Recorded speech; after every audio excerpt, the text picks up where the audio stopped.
Bom, pessoal, então, finalizado então, o estudo das modalidades ou das espécies de flagrante, tanto o flagrante previsto no 302 quanto aqueles que, apesar de não estar no 302, também são trabalhados pela doutrina, vamos tratar agora, certo, das formalidades do auto de prisão em flagrante, perfeito? Bom, a prisão em flagrante, ela deve atender a alguns requisitos formais, esses requisitos estão previstos em lei, e que a gente possa entender agora o processamento, na forma como vai se desenrolar a prisão em flagrante, é preciso, então, que a gente leia aí lá do artigo 304 do Código de Processo Penal até o artigo 310. Então, atenção, leitura do artigo 304 até o 310, ok? E, além disso, artigo 5º, inciso 61 ao inciso 66 da Constituição Federal.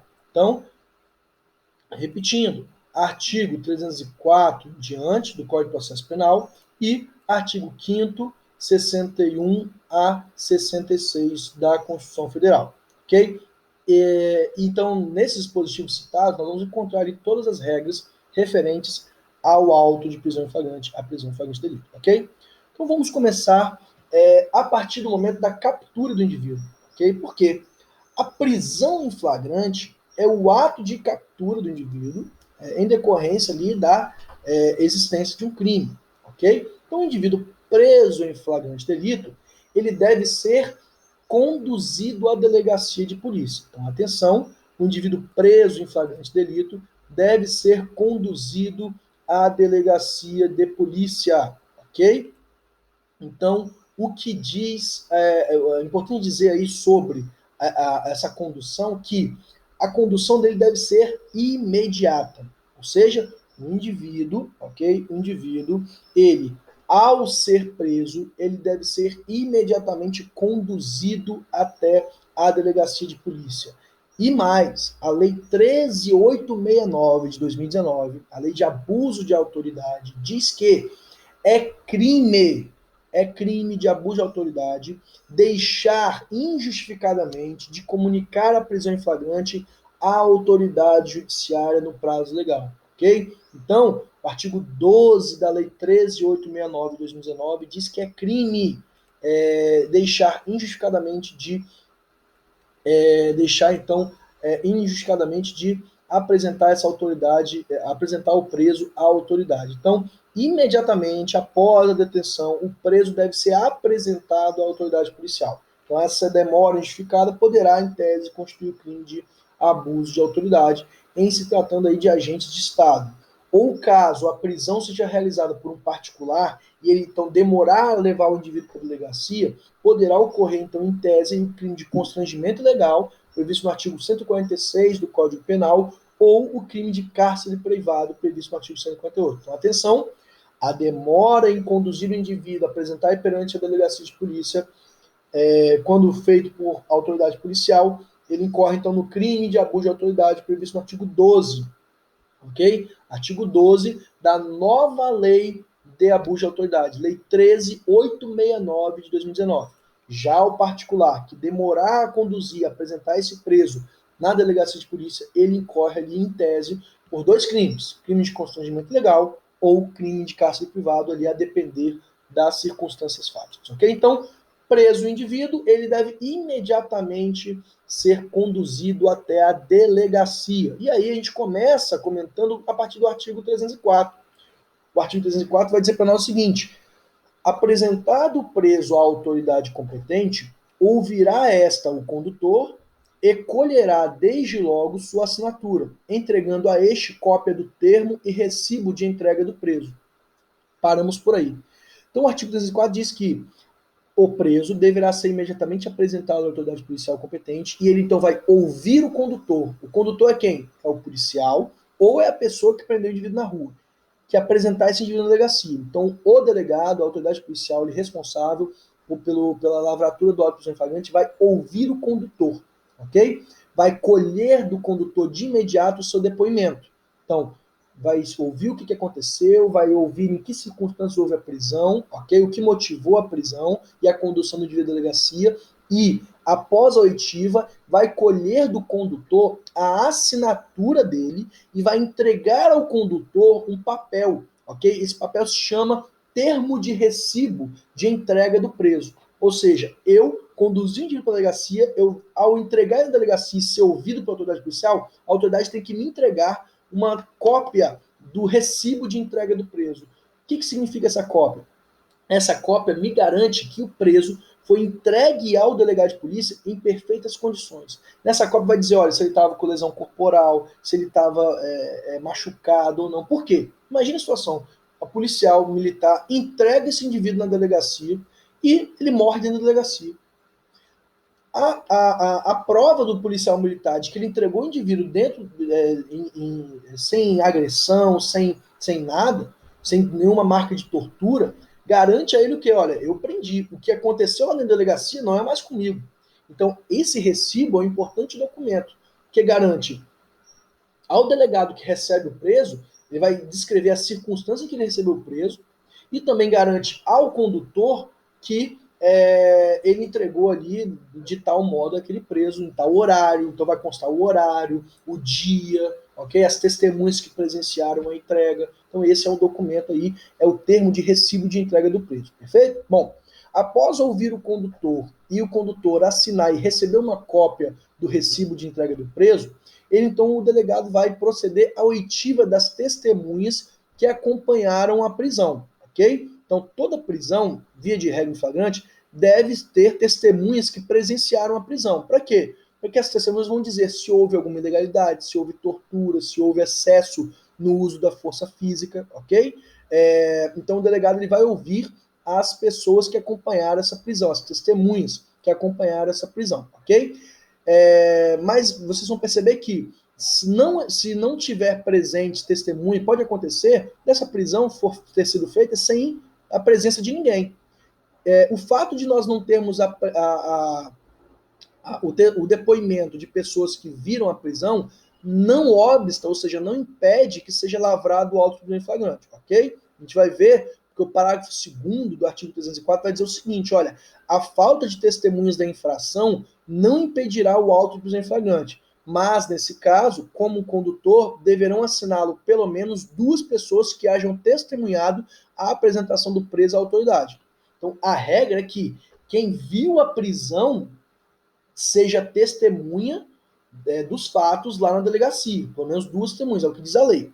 Mas o parágrafo 2º diz, então, não havendo testemunho do fato, isso não impede a prisão em flagrante. Mas, mesmo assim, junto com o condutor, deverão assinar 2 testemunhas que presenciaram a entrega do preso na delegacia. Geralmente, quem assina isso são ali o escrivão, enfim, os agentes da polícia que estão ali na delegacia que visualizam que no momento ali da entrega do preso acompanham o ato, ok?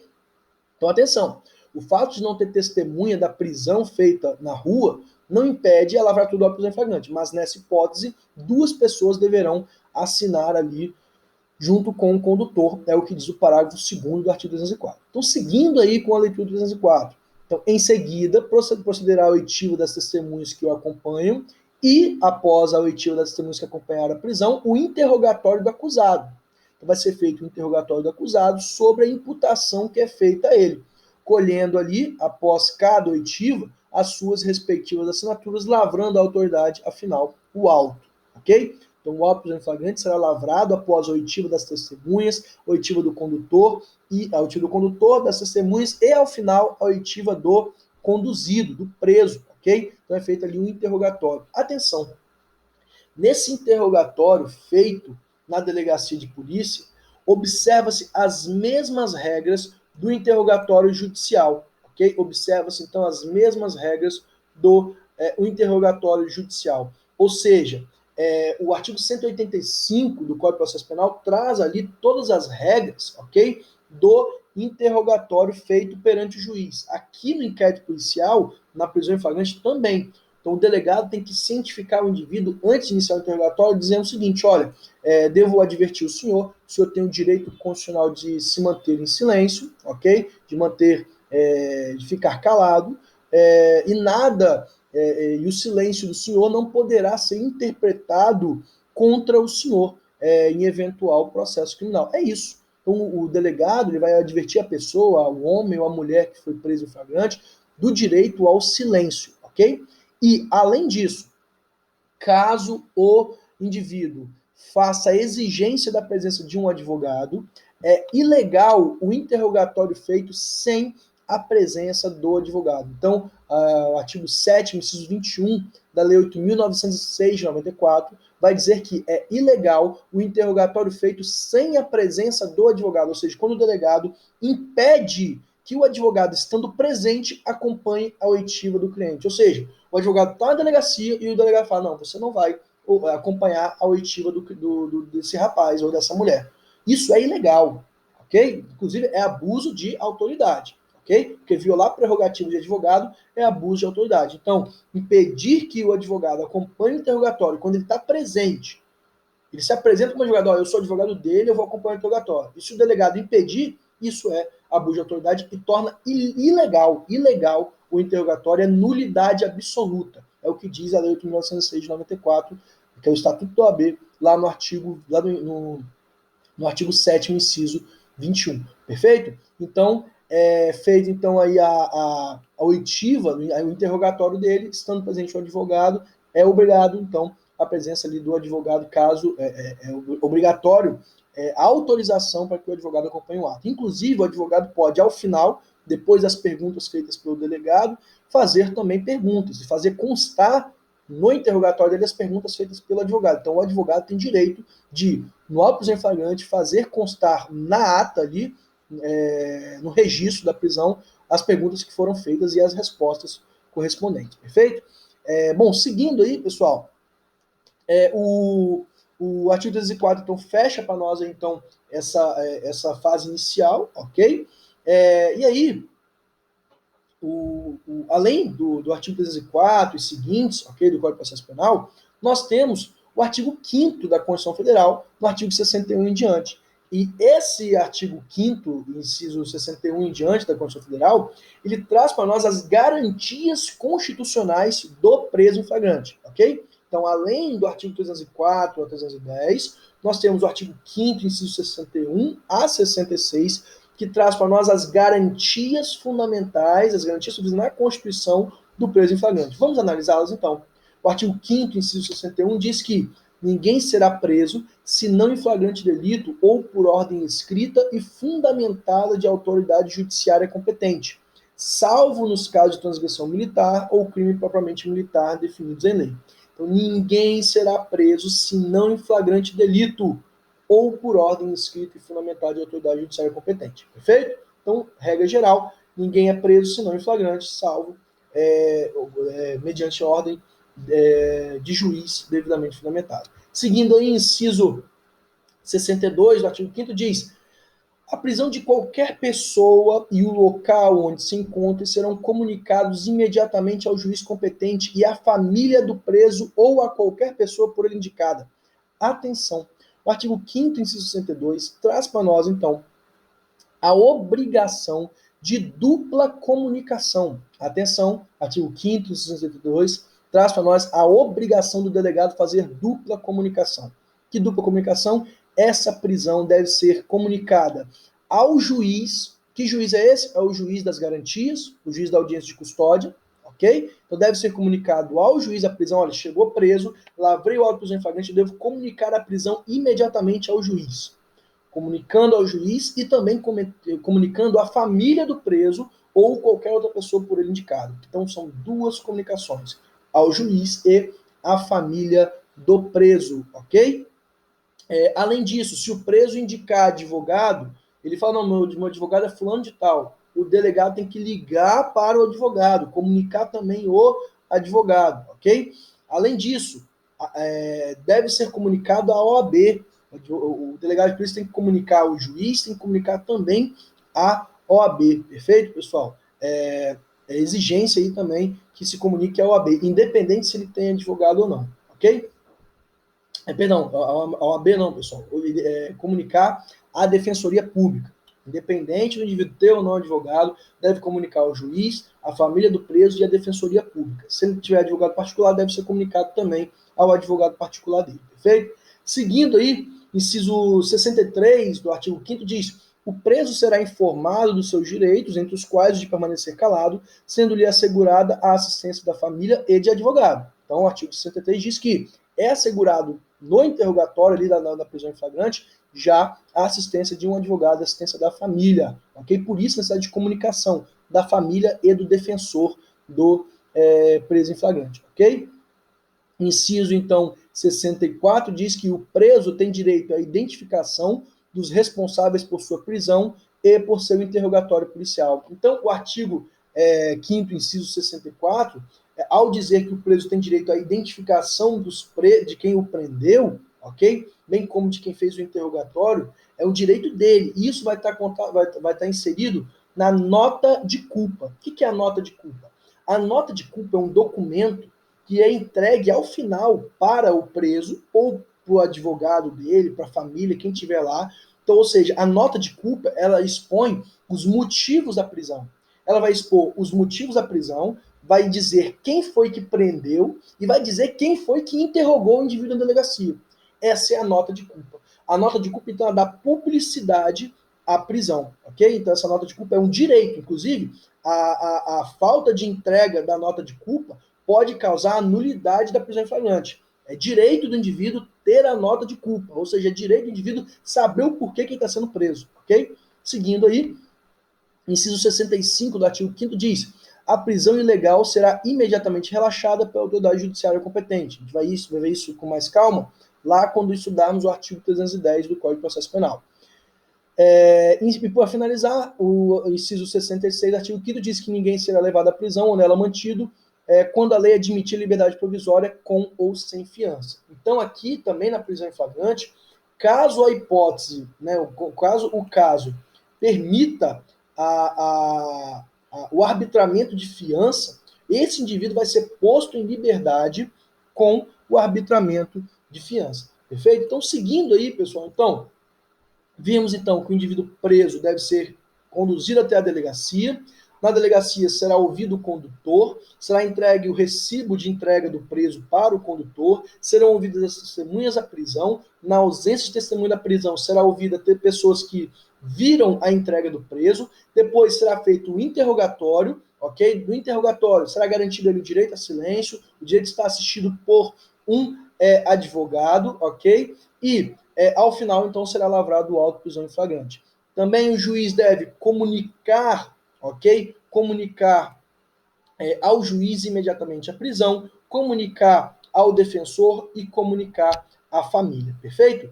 Seguindo aí, pessoal, da leitura aí do CPP, vamos agora para o artigo 306 do Código de Processo Penal, ok? O artigo 306 é muito importante para nós entendermos qual é o prazo que o delegado de polícia tem para comunicar essa prisão ao juiz. Olha o que diz o artigo 306. A prisão de qualquer pessoa e o local onde ela se encontre serão comunicados imediatamente ao juiz competente, ao Ministério Público, à família do preso ou à pessoa por ele indicada. Então, atenção, o artigo 306 diz que a prisão de qualquer pessoa e o local onde ela se encontra serão comunicados ao juiz, ao Ministério Público e à família do preso ou por qualquer pessoa por ele indicada, ok? E mais, o parágrafo 1º diz: em até 24 horas após a realização da prisão, será encaminhado ao juiz competente o auto de prisão em flagrante e, caso o autuado não informe o nome do seu advogado, a cópia integral será remetida para a Defensoria Pública. Então, atenção, o parágrafo 1º diz, então, que em até 24 horas após a prisão, haverá a necessidade de comunicar a prisão ao juiz competente. Que juiz competente é esse? É o juiz das garantias, que nós vimos já anteriormente, ok? Então, comunicado ao juiz das garantias, na prática, o juiz da audiência de custódia, do plantão de audiência de custódia, é comunicado ao juiz. O juiz, então, vai receber o auto de prisão em flagrante. Caso o indivíduo não tenha advogado particular, comunique, então, ali a Defensoria Pública. Pessoal, apesar do parágrafo 1º diz que a comunicação da Defensoria Pública vai ser feita quando o indivíduo não tem advogado particular, na prática, via de regra, também é comunicado à Defensoria Pública, ok? Então, independente, tendo ou não advogado particular, na prática, também ocorre a comunicação à Defensoria Pública, ok? Seguindo, o parágrafo 2º diz: no mesmo prazo, que prazo? Prazo de 24 horas, será entregue ao preso, mediante recibo, a nota de culpa, que eu falei anteriormente para vocês. assinada pela autoridade com o motivo da prisão, o nome do condutor e as testemunhas, ok? Então aí, o artigo 306 traz para nós também algumas regras referente à legalidade da prisão. Então, deverá então ocorrer aí a comunicação ao juiz dentro de 24 horas. Então, qual o prazo para ocorrer a comunicação ao juiz? 24 horas após a prisão, ok? E aí, então, recebendo o juiz, será feita ali a audiência de custódia. Nós vamos ver mais adiante, ok? A audiência de custódia. Perfeito?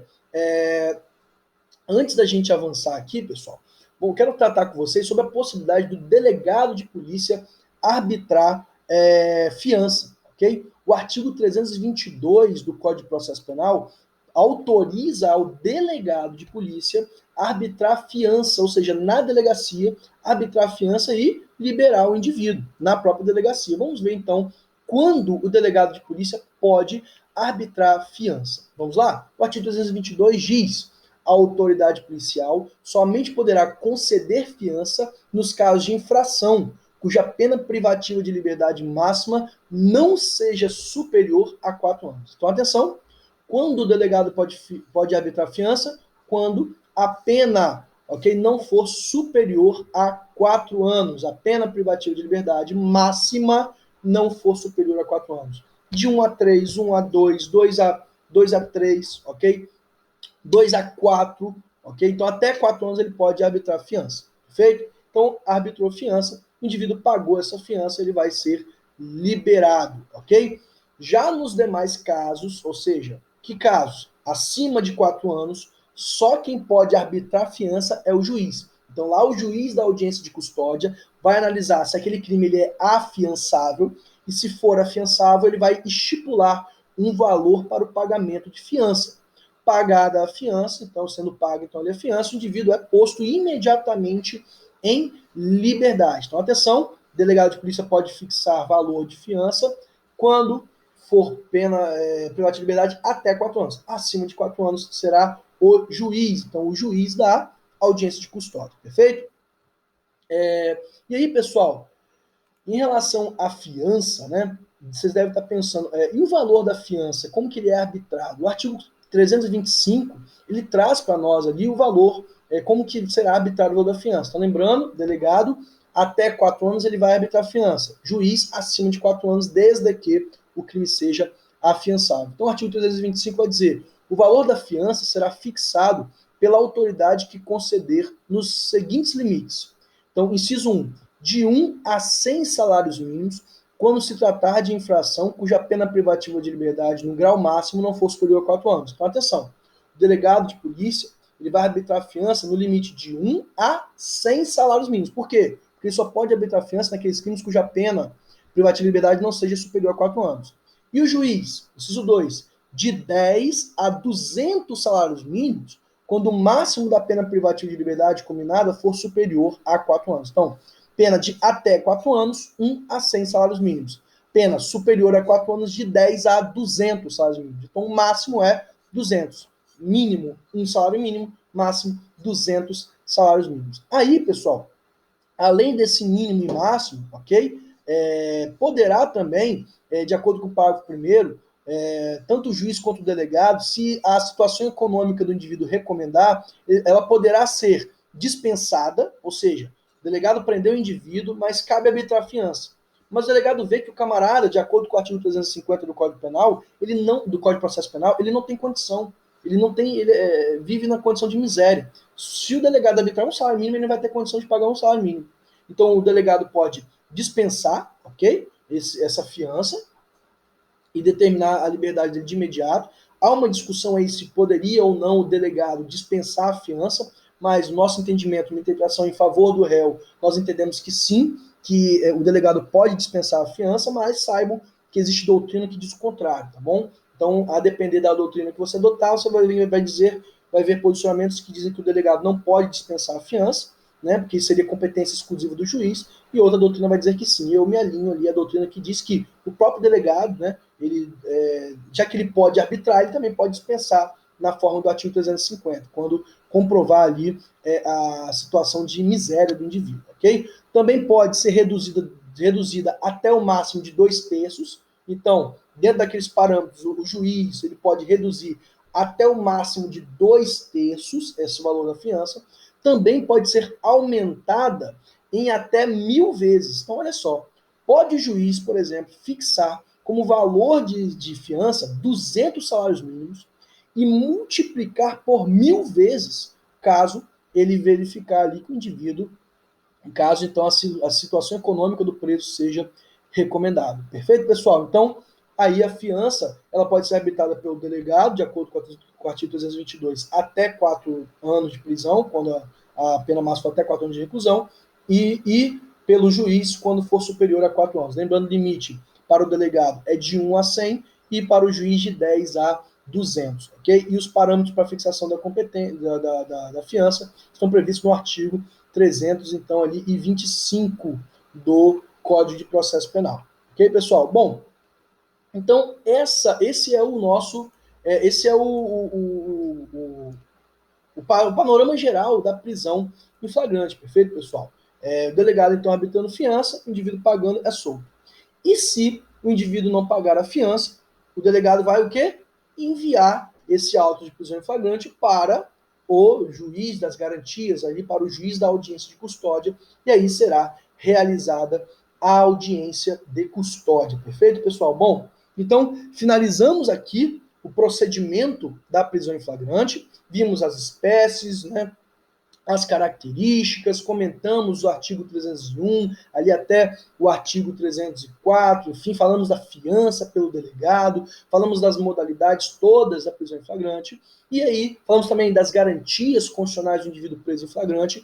Agora nós precisamos falar da audiência de custódia, que é o que trata o artigo 310 do Código de Processo Penal, perfeito? É o que trata o artigo 310 do Código de Processo Penal, audiência de custódia, que ocorrerá após a lavratura do auto de prisão em flagrante de delito, ok? Após a prisão em flagrante, esse indivíduo será apresentado a uma autoridade judiciária competente, e essa autoridade judicial, o juiz, então, fará ali a oitiva desse indivíduo, fará, então, a audiência de custódia. Perfeito, pessoal? Então, encerramos aqui o estudo do procedimento da prisão em flagrante. Então, finalizamos esse terceiro bloco e vamos voltar agora no quarto bloco, tratando especificamente da audiência de custódia. Perfeito, pessoal? Então, até logo.